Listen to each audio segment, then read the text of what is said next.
Hi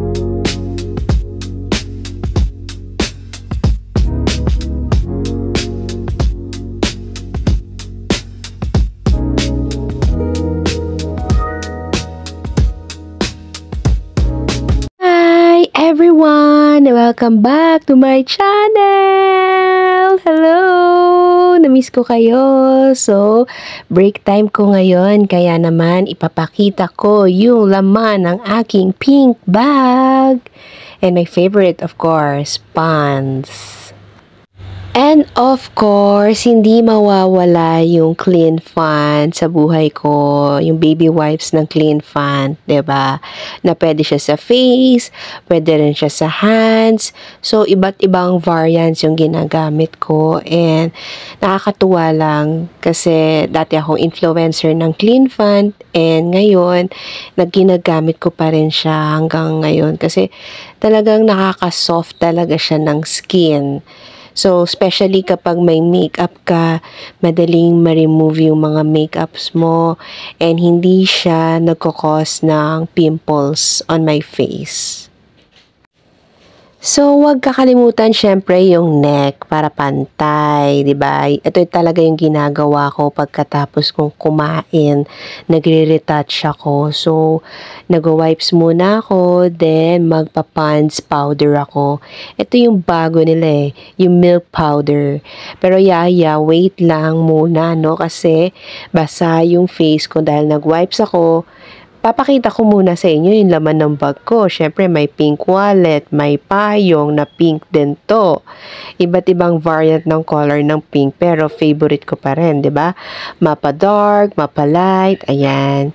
Maliit lang siya and kasyang-kasya siya sa bag ko, maliit lang din. Ayoko na masyadong malaki kasi nga, dahil nga sumasakit yung likod ko pagka yung mga malalaking payong yung dinadala ko, mabigat siya. So, eto, very handy lang, very convenient para sa akin. And yeah, matibay siya, no? Pero hindi siya advisable actually sa mga malalakas na ulan, na hinahangin na, alam niyo yun. So ito naman, no? Moving forward sa ID ko, ayan. And yung Trodat na bigay ni Ma'am Mary, thank you so much. And ni Doctan Ramos sa green na ball pen. Hindi nawawala yung face mask. Kahit na hindi na ako gumagamit ng face mask, naglalagay pa rin ako ng face mask sa bag ko. Okay, sa next zipper naman, yung laman is liquid eyeliner. So, bihira na po ako mag-liquid eyeliner. Depende sa mood. Yung estancia na ID ko, ayan. Tapos yung aking favorite na small pocket type lang na salamin with small suklay lang, no? Tapos, eto, hindi nawawala syempre yung inhaler since allergic rhinitis ako. Ayan, nagiginhawahan ako kapag nag-i-inhaler ako sa break time ko. Plus, meron din kasamang petroleum jelly on my bag, my comb, my emergency meds. Ang favorite ko lang naman is by Jessic. And pag may sore throat ako, yung Vicks na orange flavor, may razor din ako for my kilay-kilay, ayun. So, yan. Tapos, syempre hindi mawawala yung rosary na bigay ni Ma'am Alma, di ba? Lagi ako may rosary sa bag para at least protection ko kapag lumalabas ako everyday. And, of course, my earphones, ayan, from JBL, which is sobrang tibay pa rin hanggang ngayon. Tapos meron ulit, yes, meron ulit na paracetamol dun sa another compartment ng aking pocket, no, na bag. May ball pen, may watch. Dalawa yung watch. Oo, para pag nalowbat yung isa, o di yung isa naman yung gagamitin, o diba, yung Timex ko, matibay pa rin hanggang ngayon, gumagana pa. Susi ng bahay namin, yes, o diba? Para pag wala sila, may sarili akong susi. Imodium, alam nyo na. Kailangan yan. Lorati din. Pang allergy. Yun lang naman. Simple lang naman ang laman ng mga bag ko. Kaya, ng bag kong maliit. So, nakakatuwa lang na vinlog ko siya ng voiceover kasi 'di ba nakilala niyo ako or napansin niyo ako na nagsasalita talagang actual sa videos ko. Pero eto, ipapakita ko lang naman sa inyo kung paano yung daily routine ko na hindi ako nagsasalita, actions lang dito sa duty. Ayan. Kasi bawal din maingay, kaya ayan.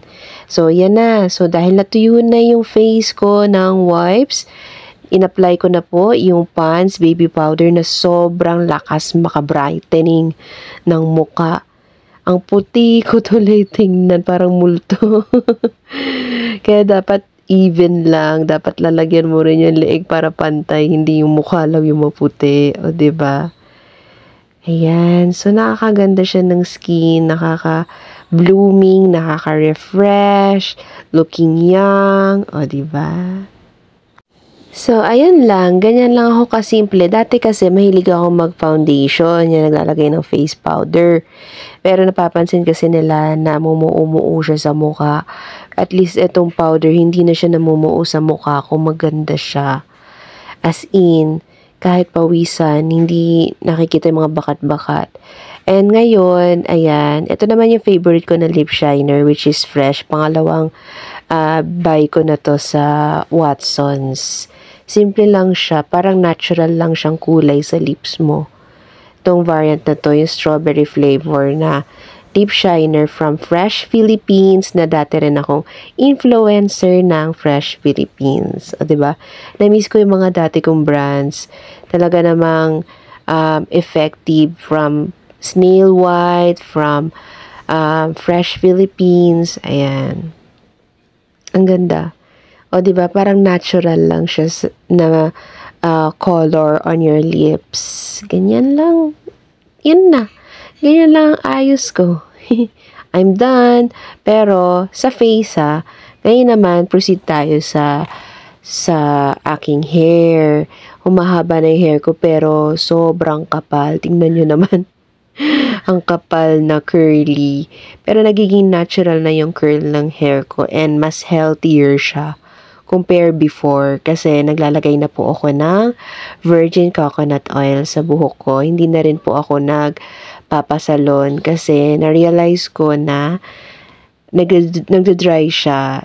Simula nung naging virgin hair na ulit yung taas ng aking hair color, no? Maganda siya, malambot na yung buhok ko. So, ayoko nang magpa-treatment. Yung dulo na lang talaga yung dry dyan kasi may color pa. So, ganyan, iniipitan ko lang siya ng parang pang-nursing, which is, na-miss ko lang din na hairstyle nung college. So, yan. Yan yung favorite hairstyle ko lang. O, diba? Ang neat tingnan. Ganyan lang. Tada! That's it! So, ganyan lang ako mag-retouch. Super simple lang. O, ano na? Tapos na, ganyan lang siya. Tapos selfie na yan pagkatapos. O, diba? Ganyan. Simplihan lang ang dating. Ganda yarn. Bye. Thank you so much for watching. Pero bago ako magpaalam, syempre, papakita ko muna, i-flex ko muna yung aking pink tumbler na napakakikay. Actually, yung keychain na yan, yung nakalagay na accessory dito sa tumbler ko is dapat sa cellphone yan. Kaya lang, hindi siya fit dito sa aking phone. So, dito ko na lang nilagay sa tumbler, which is comfortable naman akong tingnan and okay naman siya, nag-match naman siya. So, yeah, after nyan, browse na lang. So, yeah, yun lang yung mga ginagawa ko after kong kumain. Mag-retouch ako, ganyan. So, voice record na muna for today's video. At namiss ko na rin mag-vlog. So, yeah. Don't forget to like, comment, and subscribe on my YouTube channel. And I will see you on my next vlog. Bye! Sobrang tagal ko na rin kasi nag-vlog. Parang naka 1 month na ata ako. Yung last video ko, yung si Snoopy pa, yung aso ko. So, yeah, na-miss ko lang. Na-miss ko lang din kayong makita. And na-miss ko lang na ipakita ang sarili ko sa inyo. So, yeah, huwag niyo kalimutan mag-comment if you want to comment. And kung ayaw niyo naman, subscribe na lang kayo sa channel ko. Yeah, so nagpapahinga pa ako kasi may 1 hour break ako. So, this is what I usually do after kong kumain. No? Nagre-retouch. And pinakita ko sa inyo yung kung ano yung laman ng bag ko. So, yeah. Rest muna ako kasi may oras pa naman ako. May 30 minutes pa akong break. Bye! Thank you so much! See you! A few moments later. So, pauwi na ako.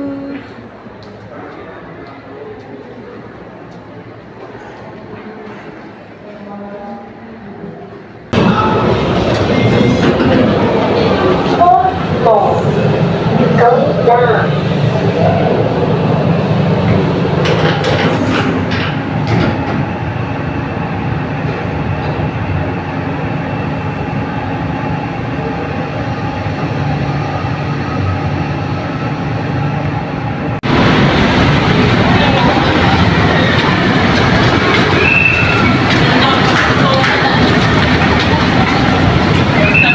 A few moments later.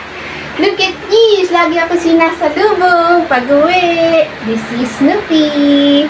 Say hi sa vlog! Ay! Hello! Hello po! 4 months na ako. Ano si Snoopy? Hello! Malambing po yan. May Pomeranian.